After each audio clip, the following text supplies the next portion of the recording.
भारत में रोज करोड़ों यात्री ट्रेनों से सफर करते हैं, जिनमें सबसे बड़ी संख्या जनरल और स्लीपर कोच के यात्रियों की होती है। गर्मियों का मौसम इन यात्रियों के लिए सबसे चुनौतीपूर्ण होता है।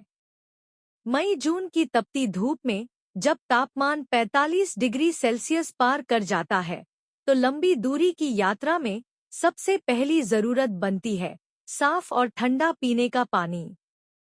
घर से लाया गया पानी कुछ घंटों में खत्म हो जाता है। इसके बाद यात्रियों को मजबूरन स्टेशन के वेंडर या पानी की मशीनों पर निर्भर रहना पड़ता है।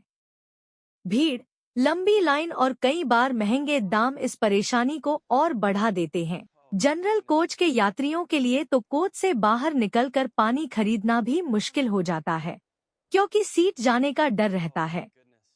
इसी समस्या को समझते हुए भारतीय रेलवे ने एक मानवीय और सराहनीय कदम उठाया है। उत्तर मध्य रेलवे के आगरा डिवीजन ने यात्रियों के लिए फ्री जलपान सेवा शुरू की है। इस पहल का उद्देश्य गर्मी में सफर कर रहे यात्रियों को राहत देना और उनकी यात्रा को सुरक्षित व सुविधाजनक बनाना है। इस योजना की शुरुआत मथुरा जंक्शन से की गई है। इसके तहत स्टेशन पर रुकने वाली सभी ट्रेनों के यात्रियों को मुफ्त पानी और गुड़ उपलब्ध कराया जा रहा है। खास ध्यान जनरल और स्लीपर कोच के यात्रियों पर है। इन कोचों के पास विशेष स्टॉल लगाए जा रहे हैं और स्वयंसेवक खिड़की से ही यात्रियों को पानी और गुड़ दे रहे हैं, ताकि उन्हें अपनी सीट न छोड़नी पड़े। गुड़ और पानी का यह मेल सिर्फ प्यास ही नहीं बुझाता, बल्कि लू और डिहाइड्रेशन से बचाव का पारंपरिक और वैज्ञानिक उपाय भी है। गुड़ तुरंत ऊर्जा देता है और शरीर में इलेक्ट्रोलाइट बैलेंस बनाए रखता है। यह पहल सिर्फ एक सेवा नहीं, बल्कि यात्री हित सर्वोपरि की भावना का प्रतीक है। मथुरा स्टेशन से शुरू हुई यह जलपान सेवा एक पायलट प्रोजेक्ट है।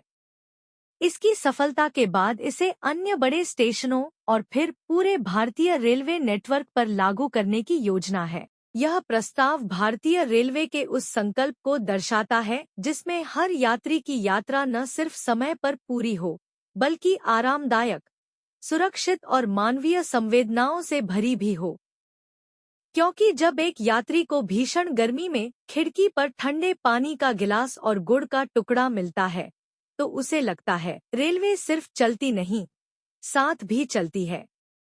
यात्रियों से अपील है कि पानी बचाएं और इस सेवा का सम्मान करें।